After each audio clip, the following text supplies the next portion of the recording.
ready to blow me down. Hi guys, welcome back to my channel, and today I'm going to be teaching you how to create your own YouTube video and then how to upload it. I've actually been asked a couple times before how I do this, so I thought it would be a good idea just to create a video of how I do this. Now you do not have to do this the same way, but I just find that this is the easiest way to do it, and this is how I learned to do it. So without further ado, let's get started. So first and foremost, actually, before you even press record, know what you are doing. Plan out, like if you need a script for your video, write a script. If you need extra supplies, go out and get it before you even sit down and set up, because otherwise you're not going to be able to record when you want to. And I actually have a script right here that I'm going to be reading from. So yes, preparation is key. Now that we have that out of the way, to start off, all that I use to record is my phone. No special camera or microphone are required, especially if you're just starting out. And out of all of the cameras that I own, my phone actually has the best visual and audio quality, so I just use my phone. To set up on my desk, I actually use a gimbal as it stands at the right height, but you don't need anything special for first starting out. I used to stack boxes on top of each other and lean my phone against the candle or set it up on the windowsill. If I wanted to set up in an area without direct lighting, I use a ring light as it acts as both a tripod and a light. Usually, it will come with two different color filters, white and orange. The white creates a more true color lighting, whereas the orange provides a softer, warmer lighting. But who says you only have to use white or orange? Why not mix it up? I found in trying to film in my kitchen that using half and half of the white and orange filters actually creates a nicer mix, as the white was too harsh and the orange was too saturated. You don't even have to have the light pointing at you if you're not a fan of the white circles in your eyes. Simply point the ring light at the wall in front of you and adjust it to your desired brightness. But again, you don't need a fancy setup. If I didn't have access to that, I would stack objects until I got the right height and point a desk lamp towards the wall in front of me to create a softer lighting. Once you're set up, you can start recording. And I don't think I need to explain this part of the video because that's all on you. Once you're done recording, now it's time to edit. You can use any editing software that you have available, such as apps like iMovie, WeVideo, Adobe Premiere Rush, Adobe Spark, VideoFX, the list goes on. I personally use an app called Vilo. It's an app that I use on my phone, and it's free and easy to use. But personally, my favorite that I've ever experimented with is Adobe Premiere Pro, but that only runs on a laptop or desktop, and I'm pretty sure you have to have an Adobe account to use it, so I just stick with Vilo. I like to start out by fixing the audio.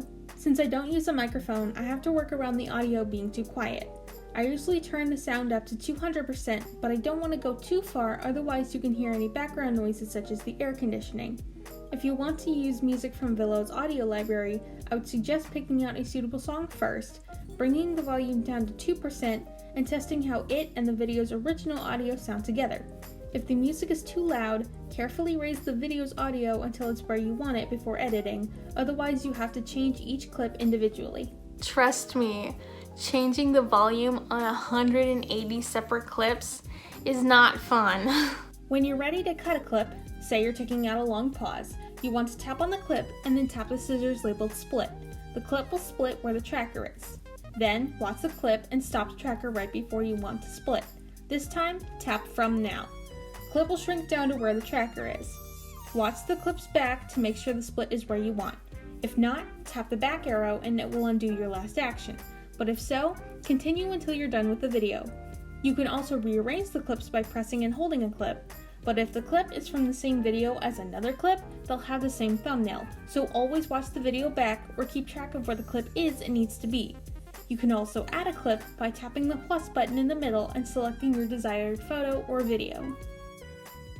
Once you're satisfied with how your video is trimmed, you can add text, captions, borders, filters, sound effects, anything your heart desires.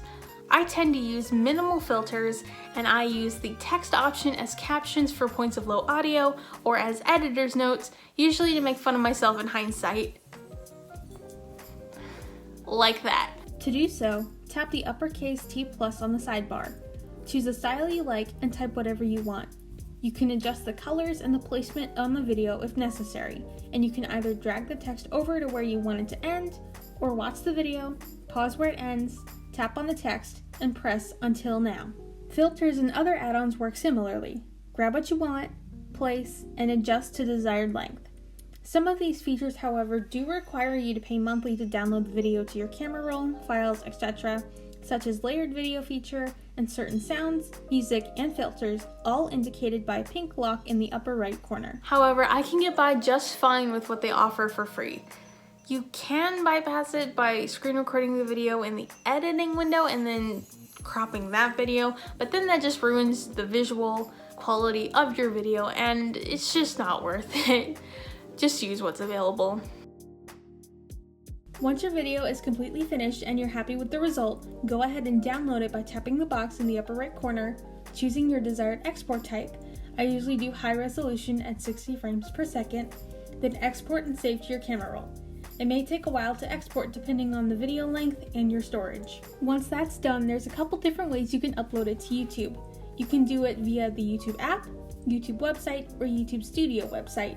I find that using the YouTube Studio website gives you the most customizability before uploading. First, you want to click Create and Upload Videos, then select Files and the video that you want to upload. From here, you can create your title, description, and preferences to how your video shows up on YouTube. You can also add an end card, cards, closed captions, and custom thumbnails while you're here before uploading. Finally, choose how you want it to be uploaded, whether privately, unlisted, or public, and whether it's a premiere or publishes right away. Once the video is done processing, you can finally post the video and it'll be up on your channel. And there you have it, a little bit of YouTube 101 on how to create your own videos. Again, you can do this however you like, experiment with any sort of app, find what is comfortable for you to use. But this is just personally how I've learned to do it best. So if you guys enjoyed the video, please like, comment, subscribe, hit the bell for notifications for when I upload next, and until next time, I don't have an outro, so you're just gonna have to deal with a goodbye.